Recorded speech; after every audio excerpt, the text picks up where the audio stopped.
এই যে প্রোগ্রামটা হলো, এটা তাৎপর্যটা আসলে কি? মানে এটা তো একটা একটা এফেক্ট তো আছে। কেন হঠাৎ করে তিনি আসলেন, একটা প্রেস কনফারেন্স বক্তৃতা দিলেন, আবার ঘরে গিয়ে ঘুমিয়ে গেলেন, ব্যাপারটা তো এরকম হওয়ার কথা না। আমি একটু এর ভেতরের মাঝে যেটা কি আছে আমি একটু আপনার দৃষ্টিকোণ থেকে জানতে চাই, যারা গৌতম লাহিড়ী। এবং আমি সরাসরি সেই ফরেন করেসপন্ডেন্ট ক্লাব থেকে জাস্ট এসে পৌঁছালাম। ফলে সেখানে যে আয়োজন অভূতপূর্ব, সমাবেশ অভূতপূর্ব, কেবলমাত্র ভারতীয় নয়, যারা বিদেশি গণমাধ্যমে থাকেন, কাজ করেন, তাদের সকলের প্রায় সকলের, পশ্চিমা গণমাধ্যমে সকলেই উপস্থিত ছিলেন। New York Times, Wall Street journal, Deutsche well, যারা প্রশ্নও করেছেন। আজকে প্রথম আন্তর্জাতিক মিডিয়ার কাছে শেখ হাসিনা এই প্রথম। এর আগে প্রশ্ন ছিল তিনি অডিওতে আসতেন, কেউ কেউ বলতেন অডিওটা নাকি রেকর্ডেড, কিন্তু অডিও রেকর্ডেড ভাষণ ছিল তার প্রথমটা এই এফসিসিতেই জানুয়ারি মাসে। কিন্তু ভোটাররাই তিনি অনলাইনে উপস্থিত ছিলেন, তাতেও অনেকের সন্দেহ যে আদৌ তিনি কিনা, এআই মারমত হচ্ছে কিনা। আজকে আর এক ধাপ উন্নত, সেটা হচ্ছে তিনি সাংবাদিকদের প্রশ্নের উত্তর দিয়েছেন। সব নয়, অনেকগুলোতেই জয়ের উত্তর দিয়েছে, কিন্তু তিনিও উত্তর দিয়েছেন প্রথম দুটি প্রশ্ন। খুব ইন্টারেস্টিং ব্যাপার হচ্ছে, একটা সময় একজন সাংবাদিক প্রশ্ন করেছিলেন, তাতে সেই প্রশ্নটা শুনে সজীব জয় বললেন যে বোধহয়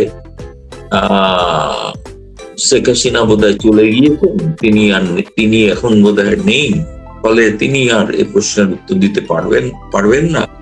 সঙ্গে সঙ্গে আমরা শুনতে পেলাম সকলে, না না আমি আছি, I am here, I am to answer this question. এবং আমাকে তো লক্ষ লক্ষ ফোন করে বলছেন অনেকে যে আজকে শেখ হাসিনা সেই সব সমালোচকদের, দলের বাইরে আর দলের অভ্যন্তরের যে মির্জাফর, তাদের বিরুদ্ধে আজকে সমুচিত জবাব দিয়েছেন। আমি সপাটে গালে থাপ্পড় মেরেছি। দুই, এমনকি অনেকে সাংবাদিক এসছিল, শুধুমাত্র কেউ কেউ এসছে সুদূর আমেরিকা থেকে, সাংবাদিক যারা ইউটিউব করে, তারা নিজেরা দেখেছে অনুষ্ঠান। এবং যেটা শুনুন, পশ্চিমা সংবাদ মাধ্যম তাদের বক্তব্য হচ্ছে যে এখন তারপরেও প্রশ্ন চলেছে কেউ, আচ্ছা ভিডিওতে তো এলেন না, আচ্ছা যদি ধরুন প্রথম কথা ভিডিওতে এসে যান, তাহলে তারপরে কি আপনার দাবি আছে? তিনি কেন দাঁড়িয়ে গান গাইছেন না? তাই অদ্ভুত কথা। দরকার হলে আপনাদের সমস্ত সন্দেহ নিরসন হবে, কোনো অসুবিধা নেই। আর যেটা ঘোষণা ছিল সেটা আজকে প্রকাশ্য সাংবাদিক বৈঠক করে তিনি তার একটা পুনরুক্তি করেছেন। আমি ওই প্রসঙ্গে যাচ্ছি না যে বর্তমান বাংলাদেশ সরকারের অবস্থা কি দাঁড়িয়েছে না, স্বাভাবিক সেগুলো বলার কথা, সেগুলো তিনি বলবেন, সেগুলো রাজনৈতিক বক্তব্য, সেটা তো তার বলতেই হবে। মোদ্দা বিষয় যেটা, সেটা হচ্ছে যে তিনি ডিসেম্বরে ফিরছেন, তারিখ বলেননি, এটাও বলেছেন বিজয়ের মাস, সেই মাসেই তো ফিরবো, আর কবে। আজকে তুলনামূলক ভাবে অন্য একটা চিত্র দেখেছি, কিন্তু আমরা এখানে ব্যাপক প্রচারিত। আপনি সাকিবের বাড়ির মলোটপ ককটেল দেখার বলছে, জানতাম যে এরকম হবে আর কি, স্বাভাবিক কিছু নয়। সেই দেশটা তো এরকমই দেশ না, এটা মবের দেশ, শৃঙ্খলা বলে তো কিছু নেই। আমি তো বলছি ইউনুসের বর্ধিত প্রশাসন চলছে। তৃতীয়ত, আপনি দেখুন আজকে তো আপনাদের জুলাই বিপ্লব পালিত হয়েছে, সেই অনুষ্ঠানে কি ঘটেছে সেটা কি আপনারা দেখাতে পারছেন?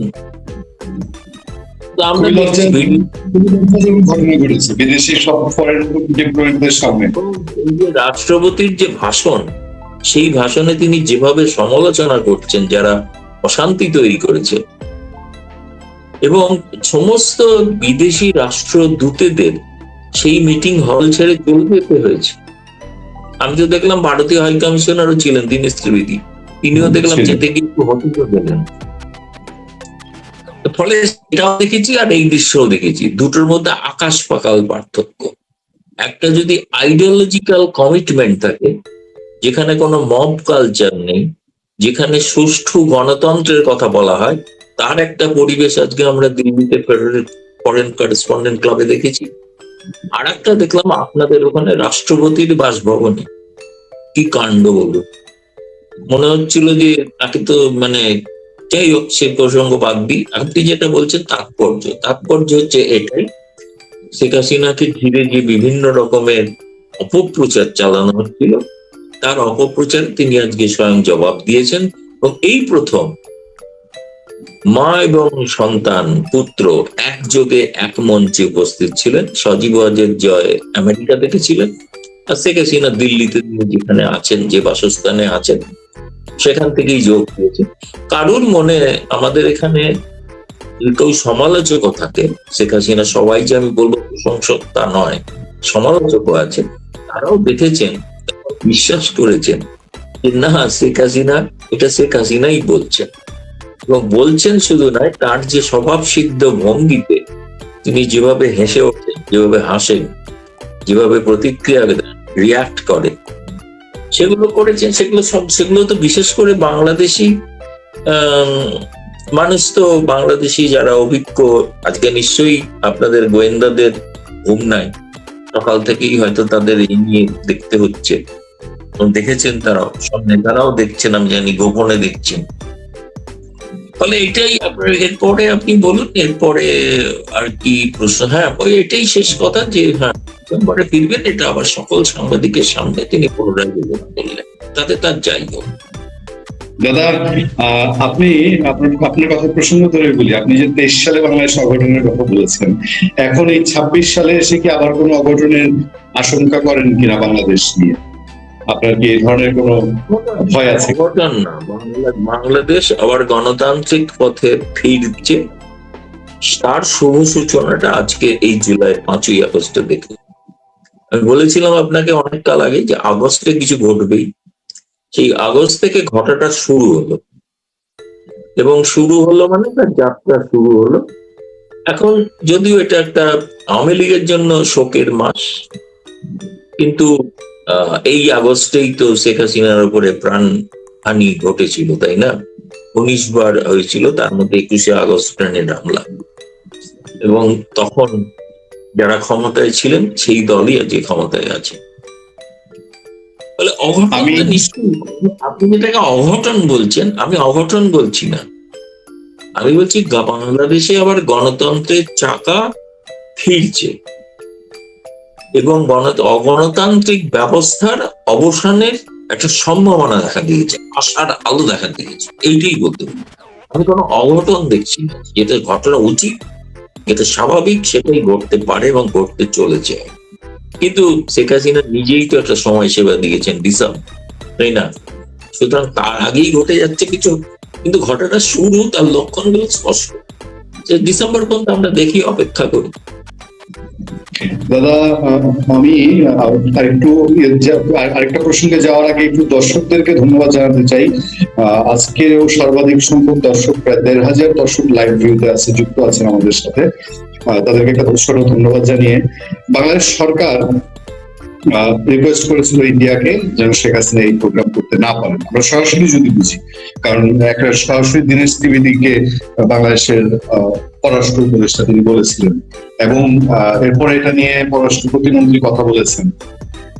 আপনার কি মনে হয় না এটা দুই দেশের সম্পর্কে কোনো প্রভাব ফেলতে পারে? এবং সামনে যেহেতু ব্রিক্স এর দাওয়াতটা এখনো ঝুলে আছে প্রধানমন্ত্রী তারেক রহমানের, এটা কোনো এফেক্ট করতে পারে কি মনে করেন আপনি? না, দেখুন, শেখ হাসিনার উপস্থিতি এবং ভারতের উপস্থিতি, সে ব্যাপারে ভারত সরকার স্পষ্টই এর আগে খলিলুর রহমানকে জানিয়ে দিয়েছিলেন তিনি যখন এসেছিলেন, এবং খলিলুর রহমান সেই রেকর্ড, সেইটা ট্রান্সক্রিপ্ট আছে আমার কাছে, তিনি যে সাংবাদিকদের কাছে বলেছিলেন যে শেখ হাসিনা আছেন, এটা আমরা জানি, মেনে নিয়েছি, এবং সেটা ছাড়াই কিন্তু আমাদের সম্পর্কের উন্নতি হতে পারে, সেটা কিন্তু খলিলুর রহমান নিজে বলেছিলেন সেই ব্রেকফাস্ট মিটিং, সম্পাদকদের সঙ্গে ব্রেকফাস্ট। ফলে হঠাৎ এখন শেখ হাসিনা এখানে থাকলে তো এই ধরনের কাণ্ড করবে, ভারত সরকার তো জানিয়েছে, ব্যাপারে আমাদের কোনো ভূমিকা নেই।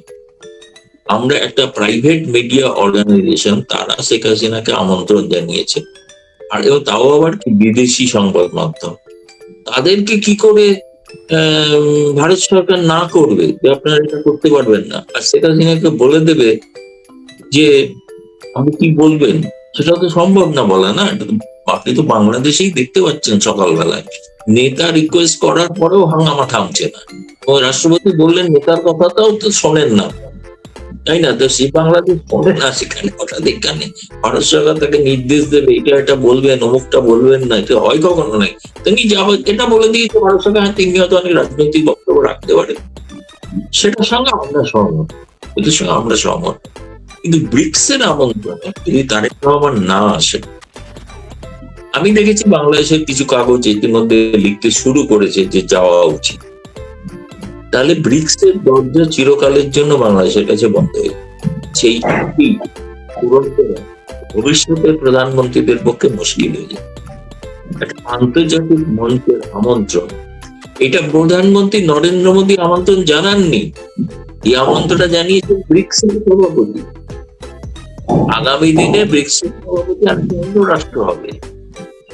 ভারত এখানে আমন্ত্রণ জানিয়েছেন বলে আসবেন না, এরকম যদি কোন সিদ্ধান্ত নিয়ে থাকে, এটা আমি বলবো হঠকারী সিদ্ধান্ত।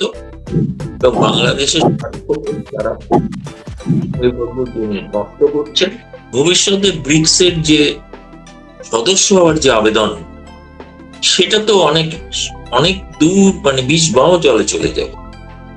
আমার মনে হয়, আমি এখনো বিশ্বাস করি তিনি আসবেন। এর সঙ্গে এটাকে ভারতের সঙ্গে দ্বিপাক্ষিক সম্পর্কের বিষয় হিসেবে দেখবেন না, যদি তিনি প্রাজ্ঞ রাষ্ট্রনেতা হয়ে থাকেন। আর যদি না হন, যদি জামায়াতের কথায় যদি প্রভাবিত হন, তাহলে আসবেন না। কিন্তু এই জয়টা হবে তো জামায়াতের। তিনি যদি ভারতে না আসেন, জয় হবে জামায়াতের, জয় হবে হিজবুত তাহিবের, জয় হবে হামাসের, জয় হবে মৌলবাদীদের। সেটা যদি তিনি চান, তাহলে সেটা তার সিদ্ধান্ত, সে ব্যাপারে আমি কোনো কিছু বলতে পারি না। আমি আমার বিশ্লেষণ আমি বললাম। দাদা, আমি যদি আনুষ্ঠানিকভাবে ভারতের অবস্থান নাও বলি, আমরা বুঝতে বাকি থাকে না শেখ হাসিনা যেভাবে যে আতিথেয়তায় ভারতে আসে, তার নিরাপত্তা, তার অন্যান্য সুযোগ সুবিধা, বাংলাদেশ সরকারের কথার বাইরে তাকে মিডিয়ায় বক্তব্য দিতে দেওয়া, এই প্রেস কনফারেন্স করা, এই সম্পর্কটা ভারত সরকার কি কোনদিন চাবে যে উনি যে ডিসেম্বর আসতে যাচ্ছেন, যাও তুমি বাংলাদেশে গিয়ে মরো গিয়ে, এইটা যে ভারত চাবে না, এটা আমরা অনুমান করতে পারি। তাহলে সেই ক্ষেত্রে শেখ হাসিনা আসার কেন্দ্র করে কি বাংলাদেশ সরকারের সাথে ভারতের একটা দূরত্ব বাড়ার সম্ভাবনা? নিশ্চয়ই এটা বাংলাদেশ সরকারও ভাবছে, তারাও ভাবছে যে ডিসেম্বরে শেখ হাসিনা পাঠানোর পেছনে যদি ভারত থাকে, তাহলে পরিস্থিতিটা কি হবে? মানে এটা একটা জটিল পরিস্থিতি। হবে না। তারেক রহমান, বিজেপি, এই বিএনপি সরকারের পক্ষে শেখ হাসিনার কেশাগ্র স্পর্শ করার সাহস হবে, আমি বলে দিচ্ছি। যত যাই ভাষণ দিই, কেশাগ্র স্পর্শ করতে পারবে। কারণ প্রথম কথা হচ্ছে, এখানে এই সাংবাদিক বৈঠকে প্রাক্তন মন্ত্রী, সাবেক প্রধানমন্ত্রী, তিনি বলেছেন যে শেখ হাসিনাকে এখানে প্রধানমন্ত্রীর মর্যাদায় রাখা হয়েছে, তার নিরাপত্তা যেরকম দেওয়া উচিত সেরকম দেওয়া হয়েছে। এবং শেখ হাসিনা নিজে বলেছে প্রশ্নের উত্তরে, ভারত সবসময় আমাদের সঙ্গে থাকে, সংকট হলে ভারত পাশে থাকে। ফলে এটা একটা সংকট, তো শেখ হাসিনার প্রাণ সংশয় যদি হয়, তাহলে শেখ হাসিনা মনে করেন ভারত, যদিও তিনি বলেছেন না ভারত সরকারের সঙ্গে আমার কোনো আলোচনা হয়নি, এমনকি বর্তমান বিএনপি সরকারের সঙ্গেও কোনো আলোচনা হয়েছে এমনও তিনি বলেন, স্বীকার করেন। আমি বলবো স্বীকার করেন। ফলে এই সময়টা তো লম্বা, দেখা যাক। এটা একটা আমার দৃষ্টিতে আমার মনে হয় শেখ হাসিনা একটা চমৎকার একটা রাজনৈতিক চাল চেলেছেন, যে চালেতে যদি ভারত সরকারের পক্ষেও একটা অসুবিধা হচ্ছে, তার ঘনিষ্ঠতম বন্ধু তার যদি জীবন সংশয় হয়ে যায় তাদের কারণে, সেটার জন্য তারা জীবনে কোনোদিন মানে ভুলবেন না। তেমনি তারেক রহমান সরকারও বুঝতে পারছেন যে শেখ হাসিনা আসতে চাইছেন যখন, তাকে সেভাবে একজন, আমার মনে হয় ওয়াল স্ট্রিট জার্নালের একজন প্রশ্ন করেছিলেন যে আপনাকে যে যাবেন সেখানে যদি আপনাকে গ্রহণ না করে, সে প্রশ্নের কথা তিনি বললেন আমি তো যাচ্ছি। গ্রহণ করা না করা, প্রত্যাবর্তন কি বন্দি প্রত্যর্পণ, কোনো বিষয়ে তো আমি ভাবছি না, আমি তো নিজেই সিদ্ধান্ত নিয়েছি যাবো। আমি জানি আমার জীবনের উপর এতবার হামলা হয়েছে, আর একবার হবে, হয় বাঁচতে পারি নাহলে মরতেও পারি, কিন্তু মানুষের পাশে যাবো। উনি বলেছেন প্রধানমন্ত্রী হওয়ার জন্য যাচ্ছি, আর এটাও বলেছেন যে আমি সেখানকার মানুষের পাশে থাকার জন্য যাচ্ছি। কোন রাজনীতি তিনি চেয়েছেন। আরো একটা কথা বলেছেন, ইম্পর্টেন্ট, সেটা হচ্ছে সময় সংঘাত এড়িয়ে একটা রিকনসিয়েলেশন হয়।